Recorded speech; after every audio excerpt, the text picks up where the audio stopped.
முக்கிய செய்திகள். கூட்டணி கட்சிகளுடன் பேச்சுவார்த்தையை தொடங்கியது காங்கிரஸ். 539 தொகுதிகளுக்கு பார்வையாளர்களை நியமித்தார் கார்கே. முதலீட்டாளர்கள் மாநாட்டின் முதல் நாளிலேயே 5.5 லட்சம் கோடி ரூபாய் முதலீடு. 100க்கும் மேற்பட்ட பன்னாட்டு நிறுவனங்களுடன் புரிந்துணர்வு ஒப்பந்தம். செங்கல்பட்டு, கடலூர் உள்ளிட்ட 9 மாவட்டங்களுக்கு கனமழை எச்சரிக்கை. நெல்லை, தூத்துக்குடியிலும் பலத்த மழை பெய்யும் என அறிவிப்பு. விழுப்புரம், நாகை, திருவாரூர் உள்ளிட்ட 8 மாவட்டங்களில் பள்ளிகளுக்கு விடுமுறை. சென்னை, காஞ்சிபுரத்தில் வழக்கம் போல இயங்கும்.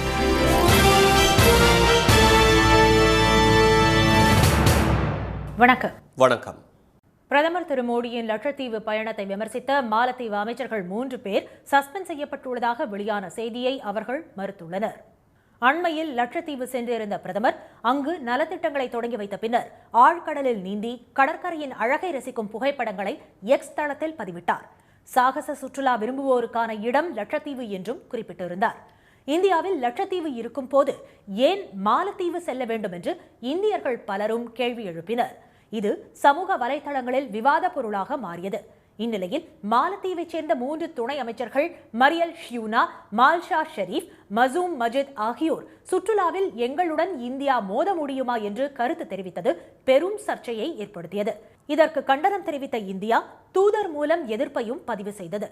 மாலத்தீவுகளின் முன்னாள் அதிபர்களும் அந்த அமைச்சர்களுக்கு கண்டனம் தெரிவித்த நிலையில் மாலத்தீவை தவிர்ப்போம் என்ற முழக்கம் இந்தியாவில் வலுவடைந்தது. இந்தியர்கள் பலரும் மாலத்தீவு பயணத்தை ரத்து செய்ததுடன் பாய்காட் மால்தீவ்ஸ் என்ற ஹேஷ்டேகும் ட்ரெண்ட் ஆகியது. எதிர்ப்பு வலுத்ததை அடுத்து அமைச்சர்களின் கருத்து அரசின் கருத்து அல்ல என்று மாலத்தீவு அரசு விளக்கம் அளித்தது. இதனிடையே பிரதமர் திரு மோடியை விமர்சித்த 3 அமைச்சர்களையும் சஸ்பெண்ட் செய்து மாலத்தீவு அதிபர் முகமது முய்சு உத்தரவிட்டுள்ளார். இந்நிலையில் சஸ்பெண்ட் செய்தி முற்றிலும் தவறானது என அமைச்சர்களில் ஒருவரான ஜிஹான் மறுத்துள்ளார். நாடாளுமன்ற தேர்தலுக்கு தயாராகி வரும் காங்கிரஸ் இந்தியா கூட்டணி கட்சிகளுடன் பேச்சுவார்த்தையை தொடங்கியுள்ளது. நாடாளுமன்ற தேர்தலுக்கு ஓரிரு மாதங்களே உள்ள நிலையில் அதற்கான முன்னேற்பாடுகளை கட்சிகள் மேற்கொண்டுள்ளன. 290 தொகுதிகளில் தனித்து போட்டியிட விருப்பம் தெரிவித்துள்ள காங்கிரஸ் கூட்டணி கட்சிகளிடமிருந்து 80 தொகுதிகளை பெற திட்டமிட்டுள்ளது. இது தொடர்பான பேச்சுவார்த்தையை அக்கட்சியின் 2ஆம் மட்ட தலைவர்கள் தொடங்கியுள்ளனர். கூட்டணி கட்சிகளுடன் பேச முன்னாள் அமைச்சர் திரு முகுல் வாஸ்னிக் தலைமையில் 5 பேர் கொண்ட குழுவை காங்கிரஸ் நியமித்துள்ளது. இந்த குழுவினர் கடந்த 3 நாட்களாக கூட்டணி கட்சிகளுடன் பேச்சுவார்த்தை நடத்தி வருகின்றனர். ஓரிரு நாட்களில் இந்த பேச்சுவார்த்தையை இறுதி செய்ய திட்டமிட்டுள்ள காங்கிரஸ் பேச்சுவார்த்தை சுமூகமாக நடைபெற்று வருவதாக கூறியுள்ளது. டெல்லி, பஞ்சாப், கேரளா, மேற்கு வங்கம் உள்ளிட்ட மாநிலங்களில் சற்று இழுபறி நீடிப்பதாக தெரிவித்துள்ள காங்கிரஸ் வட்டாரங்கள் அந்த மாநிலங்களிலும் விரைவில் சுமூக தீர்வு கிட்டும் என்று நம்பிக்கை தெரிவித்துள்ளன. உத்தரப்பிரதேசத்திலும் சமாஜ்வாடி கட்சியுடன் தொடர்ந்து பேச்சுவார்த்தை நடைபெற்று வருகிறது. இந்நிலையில் 539 தொகுதிகளுக்கும் பார்வையாளர்களை நியமித்து திரு மல்லிகார்ஜுன கார்கே உத்தரவிட்டுள்ளார். ஒவ்வொரு தொகுதியும் மிகவும் முக்கியம் என தெரிவித்துள்ளவர் இந்த முறை அறுதி பெரும்பான்மை பெற காங்கிரஸ் கட்சியினர் கடுமையாக உழைக்க வேண்டும் என்று வலியுறுத்தியுள்ளார். உலக முதலீட்டாளர்கள் மாநாட்டின் முதல் நாளிலேயே 5.5 லட்சம் கோடி ரூபாய் முதலீடுகளை ஈர்த்து தமிழக அரசு சாதனை படைத்துள்ளது. சென்னை நந்தம்பாக்கத்தில் உள்ள வர்த்தக மையத்தில் நேற்று தொடங்கிய உலக முதலீட்டாளர் மாநாட்டில் முதலமைச்சர் திரு ஸ்டாலின் முன்னிலையில் உலகின் பல்வேறு முன்னணி நிறுவனங்கள் தமிழ்நாட்டில் புதிதாக தொழில் தொடங்கவும் ஏற்கனவே உள்ள ஆலைகளை விரிவாக்கம் செய்யவும் புரிந்துணர்வு ஒப்பந்தங்கள் மேற்கொண்டன. அதன்படி ஹுண்டாய் நிறுவனம் காஞ்சிபுரம் மாவட்டத்தில் கார்கள் மற்றும் மின்சார கார்களுக்கான பேட்டரி உற்பத்தியை விரிவுபடுத்தவும் ஹைட்ரஜன் எரிபொருள் ஆய்வு மையம் அமைக்கவும் 6180 கோடி ரூபாய் முதலீடு செய்கிறது.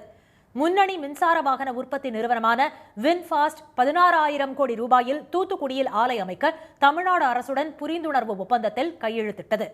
அமெரிக்காவின் ஃபர்ஸ்ட் சோலார் நிறுவனம் காஞ்சிபுரம் மாவட்டம் பிள்ளைப்பாக்கத்தில் 2500 கோடி ரூபாய் முதலீட்டில் ஆலை அமைக்க தமிழ்நாடு அரசுடன் புரிந்துணர்வு ஒப்பந்தம் செய்து கொண்டது. மிட்சுபிஷி எலக்ட்ரானிக்ஸ் நிறுவனம் கும்மிடிப்பூண்டியில் மேலும் 250 கோடி ரூபாய் முதலீடு செய்வதற்கான ஒப்பந்தம் கையெழுத்தாகியுள்ளது. பெகட்ரான் நிறுவனம் 1000 கோடி ரூபாயில் செங்கல்பட்டில் உள்ள தனது செல்போன் உதிரி பாகங்கள் ஆலையை விரிவாக்கம் செய்ய ஒப்பந்தம் செய்துள்ளது. டிவிஎஸ் குழுமம் வாகன உற்பத்தி மற்றும் தகவல் தொழில்நுட்பத்துறையில் கூடுதலாக 5000 கோடி ரூபாய் முதலீடு செய்வதற்கான புரிந்துணர்வு ஒப்பந்தத்தில் கையெழுத்திட்டுள்ளது. கோத்ரேஜ் நிறுவனம் செங்கல்பட்டில் 515 கோடி ரூபாயில் தொடங்க உள்ள தினசரி பயன்பாட்டுக்கான நுகர்வோர் பொருட்கள் தயாரிக்கும் ஆலைக்கு முதலமைச்சர் திரு ஸ்டாலின், மத்திய அமைச்சர் திரு பியூஷ் கோயல் இணைந்து அடிக்கல் நாட்டினர். சிங்கப்பூரை சேர்ந்த ஏபி மொல்லர் மோயர்ஸ் நிறுவனம் தமிழ்நாட்டில் சரக்கு போக்குவரத்தை மேம்படுத்துதல் மற்றும் தகவல் தொழில்நுட்ப மையத்துக்கான புரிந்துணர்வு ஒப்பந்தம் போட்டுள்ளது. தூத்துக்குடி, திருநெல்வேலியில் JSW எனர்ஜி நிறுவனம் 12,000 கோடி ரூபாய் அளவில் முதலீடு செய்ய தமிழ்நாடு அரசுடன் புரிந்துணர்வு ஒப்பந்தம் செய்தது. டாடா எலக்ட்ரானிக்ஸ் நிறுவனம் கிருஷ்ணகிரி மாவட்டத்தில் 12,800 கோடி ரூபாய் மதிப்பில் மொபைல் உதிரி பாகங்கள் தயாரிப்பு தொழிற்சாலையை தொடங்க ஒப்பந்தம் மேற்கொண்டது. இதன் மூலம் 40,500 பேருக்கு வேலை வாய்ப்பு கிடைக்கும் என்று தெரிவிக்கப்பட்டுள்ளது. குவால்காம் நிறுவனம் 177 கோடி ரூபாய் முதலீடு செய்துள்ள நிலையில் எரிசக்தி துறையில் மட்டும் 1,37,000 கோடி ரூபாய் முதலீடு பெறுவதற்கான பேச்சுவார்த்தைகள் நிறைவு பெற்றுள்ளன. சிங்கப்பூரைச் சேர்ந்த 18 தொழில் நிறுவனங்கள் 31,000 கோடி ரூபாய் அளவுக்கு தமிழ்நாட்டில் முதலீடு செய்ய உள்ளன. காஞ்சிபுரம், செங்கல்பட்டு மாவட்டங்களுக்கு இன்று மிக கனமழைக்கான ஆரஞ்சு எச்சரிக்கை விடப்பட்டுள்ள நிலையில் சென்னை உள்ளிட்ட 9 மாவட்டங்களில் கனமழை பெய்யும் என சென்னை வானிலை மையம் எச்சரித்துள்ளது. சென்னையில் நேற்று முன்தினம் இரவிலிருந்து இடைவிடாமல் மழை பெய்து வருகிறது. வடபழனி, கோடம்பாக்கம், கிண்டி, அண்ணா சாலை, பட்டினப்பாக்கம், எழும்பூர், அண்ணா சதுக்கம், ராயபுரம், திருவொற்றியூர், திருவான்மியூர் உள்ளிட்ட இடங்களில் கொட்டிய மழையால் தாழ்வான இடங்களில் ஆங்காங்கே தண்ணீர் தேங்கியது. எண்ணூரில் 11 மணி நேரத்தில் 9 சென்டிமீட்டர் மழை பதிவானது.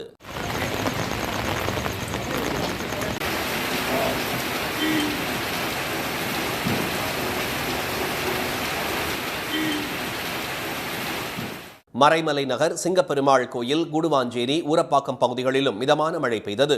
கல்பாக்கம், மாமல்லபுரம் சுற்றுவட்டார பகுதிகளில் 1 மணி நேரத்திற்கு மேலாக தொடர்ந்து மழை கொட்டியது.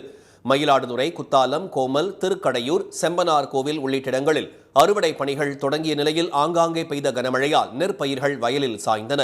சிதம்பரத்தில் சாரலாக தொடங்கிய மழை பின்னர் கனமழையாக மாறியது.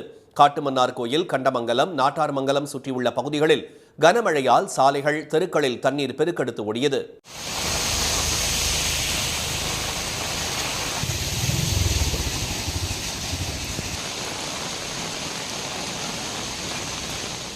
புதுக்கோட்டை மாவட்டத்தின் பல்வேறு இடங்களில் இரவு நேரத்தில் பரவலாக மழை பெய்தது. பருவம் தவறி பெய்யும் மழை காரணமாக பொங்கல் அறுவடை பாதிக்கும் என்பதால் விவசாயிகள் கலக்கமடைந்துள்ளனர். அதே சமயம் தஞ்சை மாவட்டத்தில் 2 மணி நேரத்திற்கும் அதிகமாக பெய்த மழையால் சம்பா சாகுபடியில் ஈடுபட்டுள்ள விவசாயிகள் மகிழ்ச்சி அடைந்தனர். மன்னார்குடியில் வெளுத்து வாங்கிய கனமழையால் வாகன ஓட்டிகள் அவதிக்குள்ளாயினர்.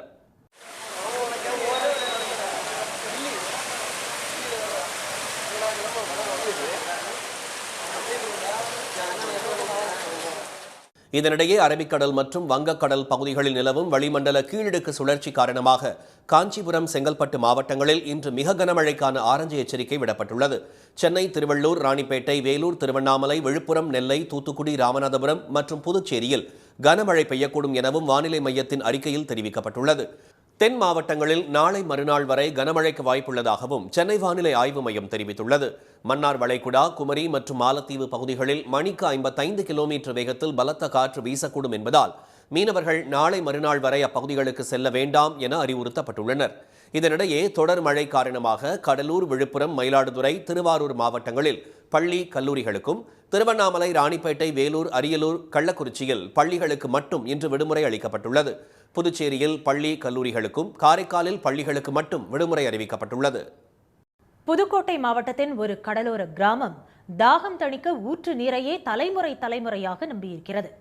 ஆரோக்கியத்திற்கும் அதுவே ஆதாரம் என நம்பும் கிராம மக்கள் அந்த நீர் ஆதாரத்தை அணுகுவதற்கான வசதியை மேம்படுத்த கோரிக்கை விடுத்துள்ளனர். ஆவுடையார் கோவில் அருகே கடற்கரை பகுதியில் அமைந்துள்ளது ஆர் புதுப்பட்டினம். 10,000 மக்கள் தொகை கொண்ட இந்த கிராமத்தில் ஆழ்குழாய் கிணறு மூலம் எடுக்கப்படும் நீரின் சுவை இயற்கை விதிப்படி உவர்ப்புதான். ஆனால் 3 புறம் ஆறுகளும் 1 புறம் கடலும் உள்ள கரைப்பகுதியில் வரப்பிரசாதமாக அமைந்துள்ளது நோய்களை தவிர்க்கும் நல்ல தண்ணீர் ஊற்று. எங்களை பொறுத்த வரைக்கும் ஊற்று தண்ணி தான், எந்த பிரச்சனையும் இல்லை. ஆனால் வண்டி தண்ணி வாங்கினோம்னா எங்களுக்கு பிரச்சனை தான். தலைவலி, காய்ச்சல், சளி, ஆஸ்பத்திரி வைத்தியம் தான். அப்புறம் இந்த தண்ணியை குடிச்சிட்டு சமையல் தூக்க முடியாத சூழ்நிலைக்கு அந்த தண்ணியை குடித்தாலும் எங்களுக்கு பிரச்சனை தான். இதை சுற்றி கடல் உப்பு தண்ணி, உப்பு கறிக்கு நடுக மட்டும் நல்ல தண்ணி, சுத்தமான தண்ணி எங்களுக்கு கிடச்சிருக்குது. நாங்கள் இதை தான் பயன்படுத்துகிறோம். இரவும் வருவோம், பகலும் வருவோம், 12 மணி வெயிலே வருவோம். காசு கொடுத்து தண்ணி வாங்கினா எங்களுக்கு அது சுத்தமான தண்ணி கிடையாது. இதுதான் எங்களுக்கு ஆரோக்கியம், சுத்தமான தண்ணி. பணம் கொடுத்து வாங்கும் தண்ணீரானது குடிநீர், சமையல் தவிர மற்ற பயன்பாட்டுக்கே சரிவரும் என்கின்றனர் கிராம மக்கள். குடமும் அகப்பையும் சுமந்து நடக்க வேண்டிய தூரம் 1 கிலோமீட்டர் என்றாலும் அதை மறக்கடிக்கிறதாம் கிடைக்கும் ஊற்று நீரின் தித்திப்பு. அந்த ஊற்றின் திக்கு நோக்கி செல்ல ஆற்றின் மேல் அமைக்கப்பட்ட பாலம் இடிந்து விடும் நிலையில் இருப்பதுதான் கிராமத்தினரின் மனக்குறை. பெரும் வெள்ளம் வந்தாலும் சரி, பஞ்சம் போய் தண்ணியே கிடைக்காத நேரமாக இருந்தாலும் சரி, இங்கே ஒரு 3 அடியிலேருந்து 5 அடிகள் நோண்டையில் நல்ல ஒரு சுத்தமான தண்ணி கிடைக்குது. பாலம்னா இது வந்து காங்கிரீட் பாலம் கிடையாது, கீழே கல்லுக்கால் ஊண்டி மேலே சும்மா ஒரு இதாக தோதா போட்டிருக்காங்க. அது இப்போ டேமேஜ் ஆகிருச்சு. அதை வந்து காங்கிரீட் பாலமாக போட்டு கொடுத்தாங்கனாக்கா நல்ல ஒரு சௌகரியம் கிடைக்கும் எங்கள் ஊர் மக்களுக்கு. தலைமுறையாக இந்த ஊற்றுதான் தாகம் தணிப்பதாக கூறுகின்றனர் கிராம பெண்கள். வாகனங்களில் வந்து செல்லக்கூடிய வசதி ஏற்படுத்தப்படவில்லை என்றாலும் மாலை மங்கிய பிறகு தண்ணீர் எடுக்க விளக்கு வெளிச்சம் தேவை என்பது அவர்களின் கோரிக்கை. கடல் ஓரத்தில் இப்படி இருந்துங்க நோண்டினா கூட தண்ணி நல்லா இருக்கும். இந்த தண்ணி வந்து இனிப்பாக இருக்கும். அந்த காலத்துலேருந்து இந்த ஊற்றுல தான் நாங்கள் தண்ணி இறக்கிறது. எங்கள் பரம்பரையாக இதுதான் எங்களுக்கு தண்ணி. ரவையிலெல்லாம் வருவோம், நைட்டு 10 மணிக்கெல்லாம் நாங்கள் தண்ணிக்கு வருவோம். இதுக்கு ஒரு லைட்டு கொடுத்தீங்கன்னா ரொம்ப இதாக இருக்கும், எங்களுக்கு உதவியாக இருக்கும். தண்ணீர் வணிகத்தை தனித்துறையாக்கிவிட்டது இன்றைய உலகம். இந்த காலத்திலும் நன்னீர் ஊற்று சுரக்கும் இது போன்ற கிராமங்களில் இயற்கையின் கருணைக்கு பாத்தியப்பட்டவர்களும் இருக்கிறார்கள் என்பது கூடிய விரைவில் ஆச்சரிய தகவலாக மாறாமல் இருக்க வேண்டும். தவழ்ந்துதான் அதிமுகவில் உயர்ந்த பதவிக்கு வந்ததாக எதிர்க்கட்சித் தலைவர் எடப்பாடி திரு பழனிசாமி தெரிவித்துள்ளார். மதுரையில் நடைபெற்ற எஸ்டிபிஐ கட்சியின் மதச்சார்பின்மை மாநாட்டில் கலந்து கொண்டு பேசிய அவர், தான் முதலமைச்சராக இருந்த 4.5 ஆண்டு காலத்தில் ஆட்சியை நடத்த மிகவும் துன்பப்பட்டதாக கூறினார். கட்சியிலிருந்து வெளியே போனவரை உடன் வைத்துக் கொண்டு பட்ட துன்பங்கள் ஏராளம் என்று திரு ஓ பன்னீர்செல்வத்தை மறைமுகமாக சாடிய எடப்பாடி திரு பழனிசாமி கட்சியில் உழைத்துத்தான் முதலமைச்சரானேன் என நினைவுகளை பகிர்ந்தார். நான் முதலமைச்சராக என்று கனவில் கூட நினைக்கவில்லை. உங்களை போல் நான் அமர்ந்திருந்தேன். கொஞ்சம் கொஞ்சமாக தவழ்ந்து உயர்ந்த பதவிக்கு வந்தேன். கிளை செயலாளராக இருந்து படிப்படியாக உயர்ந்து உழைத்து கட்சிக்கு பொதுச் செயலராகினேன், நாட்டிற்கு முதலமைச்சராகினேன். 30 ஆண்டு கால அதிமுக ஆட்சி காலத்தில் சிறுபான்மை மக்களுக்கு எதிரான நடவடிக்கைகள் இரும்புக்கரம் கொண்டு அடக்கப்பட்டதாக கூறிய திரு பழனிசாமி, நாடாளுமன்ற தேர்தல் மட்டுமல்லாது சட்டப்பேரவை தேர்தலிலும் பாஜகவுடன் கூட்டணி இல்லை என்று திட்டவட்டமாக தெரிவித்தார். எஸ்டிபிஐ கட்சியை தொடர்ந்து அதிமுகவுடன் கூட்டணி வைக்க நிறைய கட்சிகள் வரவுள்ளதாக அவர் கூறினார்.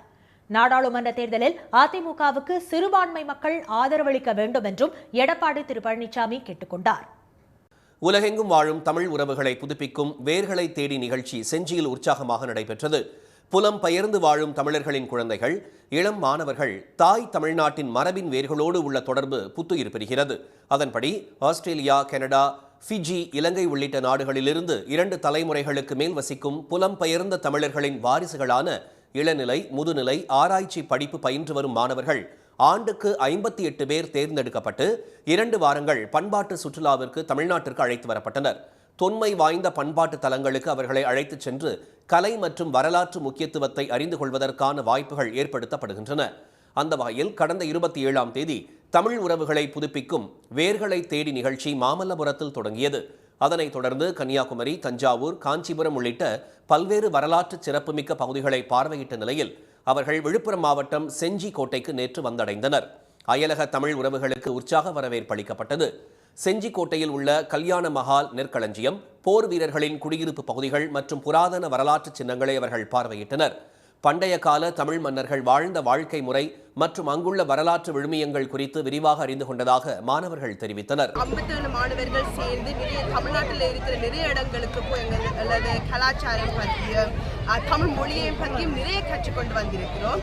இன்று நாங்கள் இங்கே வந்து பொங்கல் கொண்டாடி இருக்கிறோம். பொங்கலில் வந்து நிறைய விளையாட்டுகள், கலை நிகழ்ச்சிகள், பரதநாட்டியம், சிலம்பம் போன்ற நிறைய நிகழ்ச்சிகள். நான் இந்த வேர்களை தேடி திட்டத்தில் நான் பங்கு பெற்றுள்ளேன். இதனை பங்கு பெற்றிருந்தது எனக்கு மிகவும் சந்தோஷமாக இருக்கிறது. ஏனென்றால் நாங்கள் அயலகத்தில் இருக்கும் பொழுது நாங்கள் எங்களுடைய பாரம்பரிய விழுமியங்களை படங்களில் நாங்கள் கண்டிருக்கிறோம். அவ்வகையில் தமிழ்நாட்டுக்கு தமிழ் கோயில்கள், தமிழ் பண்பாடுகள், தமிழ் மக்களோடு உரையாடும் பொழுது மிகவும் மகிழ்ச்சியாக இருக்கிறது. செஞ்சியில் உள்ள தனியார் பள்ளியில் நடைபெற்ற பொங்கல் விழாவில் கலந்து கொண்டவர்கள் உரியடி உள்ளிட்ட பாரம்பரிய விளையாட்டு போட்டிகளில் பங்கேற்றனர். பின்னர் பள்ளி மாணவர்களுடன் மண் பானையில் பொங்கலிட்டு மகிழ்ந்தனர். பொங்கல் பண்டிகையை முன்னிட்டு தமிழ்நாட்டின் பல்வேறு பகுதிகளில் நடைபெற்ற கொண்டாட்டங்களில் ஏராளமானோர் உற்சாகமாக கலந்து கொண்டனர். தமிழர் திருநாளுக்கு சில நாட்களே உள்ள நிலையில் பண்டிகைக்கான முன்னேற்பாடுகளில் விவசாயிகளும் பொதுமக்களும் ஈடுபட்டு வருகின்றனர்.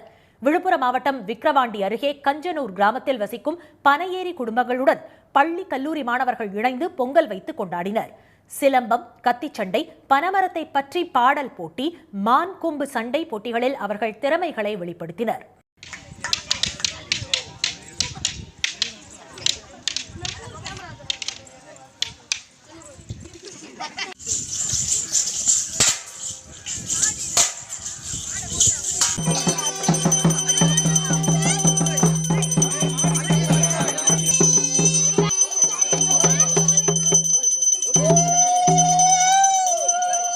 நிகழ்ச்சியின் இறுதியாக பனைமரத்திற்கு பொங்கல் படையில் இட்டு பனைமரத்தின் முக்கியத்துவத்தை பனையேறிகள் பாடலாக பாடி அசத்தினர். பட்டுக்கோட்டை அடுத்த கார்காவையல் முத்துமாரியம்மன் கோயில் வளாகத்தில் மாற்றுத்திறனாளிகளும் பொதுமக்களும் ஆனந்தமாக கொண்டாடிய சமத்துவ பொங்கல் விழாவில் அனைவரும் இணைந்து மண்பானையில் பொங்கலிட்டு மகிழ்ந்தனர். விழாவில் சிறுமிகளின் ஆடல் பாடல் நிகழ்ச்சி களை கட்டியது. சென்னை பள்ளிக்கரணை அம்பாள் நகரில் அனைத்து மதத்தினரும் ஒன்று கூடி சமத்துவ பொங்கலை கொண்டாடி மகிழ்ந்தனர். அங்குள்ள குளக்கரையில் நடைபெற்ற விழாவில் மாட்டுவண்டி பயணம், புலியாட்டம், உரியடி உள்ளிட்ட நிகழ்ச்சிகளும் களை கட்டின.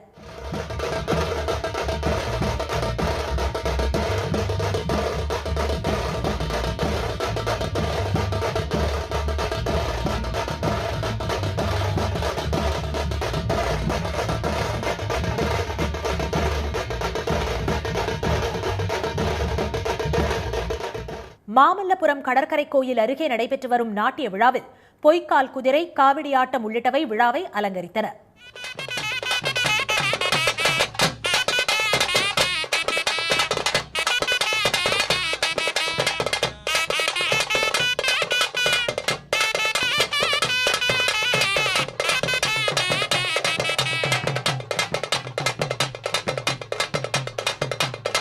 ஒரு கைத்தட்டல் கொடுத்து மீண்டும் ஒரு முறை உற்சாகப்படுமாறு கேட்டுக்கொள்கிறேன். 17வது நாளான நேற்று நடைபெற்ற சென்னை ருத்ராட்சா அகாடமியின் நடனம், பரதநாட்டியம் உள்ளிட்ட கலை நிகழ்ச்சிகளை கொட்டும் மழையிலும் ஏராளமான சுற்றுலா பயணிகள் கண்டு ரசித்தனர். இனி வருவது செய்தி துளிகள். 28 கட்சிகளை உள்ளடக்கிய இந்தியா கூட்டணியில் கருத்து வேறுபாடு சகஜம்தான் என காங்கிரஸ் பொதுச் செயலாளர் திரு கே.சி. வேணுகோபால் தெரிவித்துள்ளார். செய்தியாளர்களிடம் இதனை தெரிவித்த அவர், இந்தியா கூட்டணியில் விரிசல் எதுவும் இல்லை என்றார். கட்சிகளிடையே கருத்து வேறுபாடுகள் ஏற்படுவது இயல்பு என்பதால் அதனை சரி செய்ய பல கட்ட பேச்சுவார்த்தைகள் நடத்த வேண்டியிருப்பதாகவும் திரு வேணுகோபால் கூறினார். கர்நாடகாவில் கடைகளின் பெயர் பலகையில் 60% கன்னடத்தில் கட்டாயமாக எழுத வேண்டும் என கொண்டுவரப்பட்ட மசோதாவுக்கு அம்மாநில அமைச்சரவை ஒப்புதல் அளித்துள்ளது. அங்கு கடந்த டிசம்பர் 26ஆம் தேதி கன்னட ரக்ஷண வேதிகை அமைப்பினர் கன்னடத்தில் பெயர் பலகை வைக்காத கடைகளை தாக்கினர். ஆங்கிலத்தில் எழுதப்பட்டிருந்த பெயர் பலகைகளை அடித்து நொறுக்கியதுடன் சில இடங்களில் தார் பூசி அழித்தனர். இதையடுத்து பெங்களூரு மாநகராட்சி நிர்வாகம் அடுத்த மாதம் 28ஆம் தேதிக்குள் கன்னட மொழியில் பெயர் பலகைகளை மாற்ற வேண்டும் என வர்த்தக நிறுவனங்களுக்கு உத்தரவிட்டது குறிப்பிடத்தக்கது. சென்னையில் இன்று தலைமை தேர்தல் ஆணையர் திரு ராஜீவ்குமார் தலைமையில் நடைபெற இருந்த ஆலோசனைக் கூட்டம் தேதி குறிப்பிடாமல் ஒத்திவைக்கப்பட்டுள்ளது. மாநில அரசு கேட்டுக் கொண்டதால் கூட்டம் தள்ளி வைக்கப்பட்டுள்ளதாக தலைமை தேர்தல் அதிகாரி திரு சத்யபிரதா சாஹூ தெரிவித்துள்ளார். கர்நாடகாவில் சளி, காய்ச்சல், இருமல் போன்ற அறிகுறி உள்ளவர்கள் கட்டாயம் கொரோனா பரிசோதனை மேற்கொள்ள வேண்டும் என அம்மாநில சுகாதாரத்துறை அமைச்சர் திரு தினேஷ் குண்டுராவ் உத்தரவிட்டுள்ளார். அங்கு கடந்த ஒரு வாரமாக நாளொன்றுக்கு 200க்கும் அதிகமானவர்கள் கொரோனா வைரஸ் பரவலால் பாதிக்கப்பட்ட நிலையில் இந்த உத்தரவு பிறப்பிக்கப்பட்டுள்ளது. கிளாம்பாக்கம் பேருந்து முனையத்திலிருந்து நகரின் பல்வேறு பகுதிகளுக்கு 4077 பயண நடைகள் இயக்கப்படுவதாக மாநகர போக்குவரத்து கழகம் தெரிவித்துள்ளது. கிளாம்பாக்கத்திலிருந்து மயிலாப்பூர் வழியாக பிராட்வே செல்லும் தடம் 21Gயின் 164 பயண நடைகளும் இதில் அடக்கம். சபரிமலைக்கு வரும் பக்தர்களிடம் கூடுதல் விலைக்கு உணவுப் பொருட்களை விற்பவர்கள் மீது நடவடிக்கை எடுக்க கேரள உயர்நீதிமன்றம் உத்தரவிட்டுள்ளது. அதிக கட்டணம் தொடர்பான புகார்கள் குறித்து தாமாக முன்வந்து விசாரித்த நீதிபதிகள் இதுகுறித்து எருமேலி, ராணி, பெருநாடு கிராம ஊராட்சிகள் விசாரித்து சம்பந்தப்பட்ட உணவகங்கள் மீது நடவடிக்கை எடுக்க அறிவுறுத்தினர். நீலகிரி மாவட்டம் கூடலூர் அருகே பெண் பயணியிடம் தரக்குறைவாக பேசியதாக அரசு பேருந்து ஓட்டுநர் பணியிடை நீக்கம் செய்யப்பட்டார். 2 தினங்களுக்கு முன்பு கூடலூரில் இருந்து ஐயன்கொல்லி சென்ற அரசு பேருந்தை கை குழந்தையுடன் நின்றிருந்த அந்த பெண் கைகாட்டி நிறுத்த முயன்றுள்ளார். ஆனால் பேருந்து நிற்காமல் சென்றுள்ளது. வேறு பேருந்தில் அந்த பெண் பயணி பேருந்து நிறுத்தத்திற்கு வந்து நிற்காமல் சென்ற பேருந்து ஓட்டுநரிடம் கேள்வி எழுப்பியுள்ளார். இதையடுத்து இருவருக்கும் இடையே வாக்குவாதம் ஏற்பட்ட போது எடுக்கப்பட்ட வீடியோ வலைதளங்களில் பரவிய நிலையில் அந்த ஓட்டுநர் இடைநீக்கம் செய்யப்பட்டுள்ளார். 48 IPS அதிகாரிகளை பணியிட மாற்றம் செய்துள்ள தமிழ்நாடு அரசு 16 அதிகாரிகளுக்கு பதவி உயர்வு அளித்து உத்தரவிட்டுள்ளது. மகளிர் மற்றும் குழந்தைகளுக்கு எதிரான குற்றப்பிரிவு கூடுதல் டிஜிபியாக ஆர் தமிழ்ச்சந்திரன் நியமிக்கப்பட்டுள்ளார். IPS அதிகாரி வி ஜெயஸ்ரீ பதவி உயர்வு பெற்று சென்னை காவல்துறை நடவடிக்கை பிரிவு ஐஜியாக நியமிக்கப்பட்டுள்ளார். மாநிலங்களவை தேர்தலில் ஆம் ஆத்மி வேட்பாளராக திரு சஞ்சய் சிங் போட்டியிடுகிறார். மதுபான கொள்கை முறைகேடு வழக்கில் சிறையில் இருக்கும் அவர் வேட்புமனு தாக்கல் செய்ய அனுமதி கோரியிருந்தார். இதை ஏற்றுக்கொண்ட டெல்லி நீதிமன்றம் நேரில் சென்று மனு தாக்கல் செய்ய திரு சஞ்சய் சிங்குக்கு அனுமதி அளித்துள்ளது.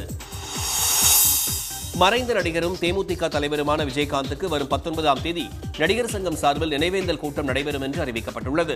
சென்னை தேனாம்பேட்டையில் உள்ள காமராஜர் அரங்கத்தில் தென்னிந்திய நடிகர் சங்கம் சார்பில் இந்த நினைவேந்தல் கூட்டம் நடைபெறுகிறது. இனி வருவது உலகச் செய்திகள். இலங்கையில் பொங்கல் பண்டிகையை முன்னிட்டு நடைபெற்ற படகு போட்டியை திரளானோர் கண்டுகளித்தனர். தமிழர் திருநாளாம் பொங்கல் பண்டிகையை உலகெங்கிலும் வாழும் தமிழர்கள் உற்சாகமாக கொண்டாடி வருகின்றனர். இலங்கையிலும் பொங்கல் கொண்டாட்டத்திற்கான ஏற்பாடுகளை கிழக்கு மாகாண ஆளுநர் செந்தில் தொண்டமான் ஏற்பாடு செய்துள்ளார். அந்த வகையில் திரிகோணமலையில் நடைபெற்ற படகு போட்டியில் 55 படகுகளுடன் 100க்கும் மேற்பட்ட போட்டியாளர்கள் கலந்து கொண்டனர். அவர்கள் நீர்நிலையில் தண்ணீரை கிழித்தபடி வேகமாக படகு ஓட்டி சென்றதை கரையோரம் நின்றபடி மக்கள் கண்டுகளித்தனர்.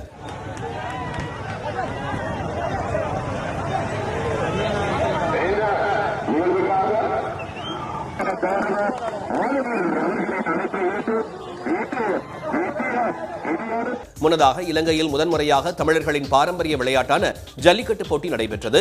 இதில் 200க்கும் மேற்பட்ட காளைகள் மற்றும் 100க்கும் மேற்பட்ட மாடுபிடி வீரர்கள் கலந்து கொண்ட நிலையில் சீறி பாய்ந்த காளைகளை வீரர்கள் தீரத்துடன் அடக்கி பரிசுகளை தட்டிச் சென்றனர். ஆப்கானிஸ்தானுக்கு எதிரான 3 ஆட்டங்கள் கொண்ட T20 போட்டித் தொடரில் பங்கேற்கும் இந்திய ஆடவர் அணி அறிவிக்கப்பட்டுள்ளது. தென்னாப்பிரிக்கா அணியுடனான சுற்றுப்பயணத்தை முடித்துக் கொண்ட கையோடு ஆப்கானிஸ்தானோடு இந்திய அணி 3 போட்டிகள் கொண்ட T20 தொடரில் பங்கேற்கிறது. முதல் போட்டி பஞ்சாப் மாநில மொஹாலியில் வரும் 11ஆம் தேதி நடைபெறவுள்ளது.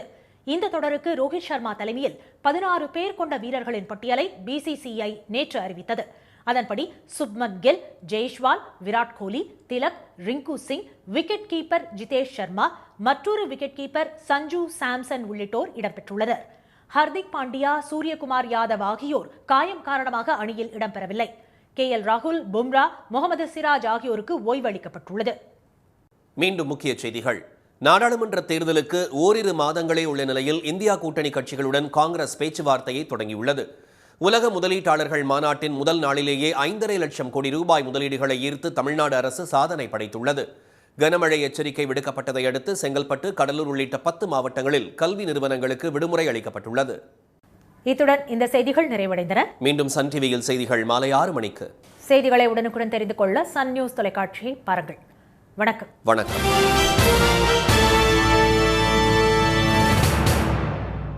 உடனுக்குடன் செய்திகளை தெரிந்து கொள்ள சன் நியூஸ் பெல் ஐகானை கிளிக் பண்ணுங்க.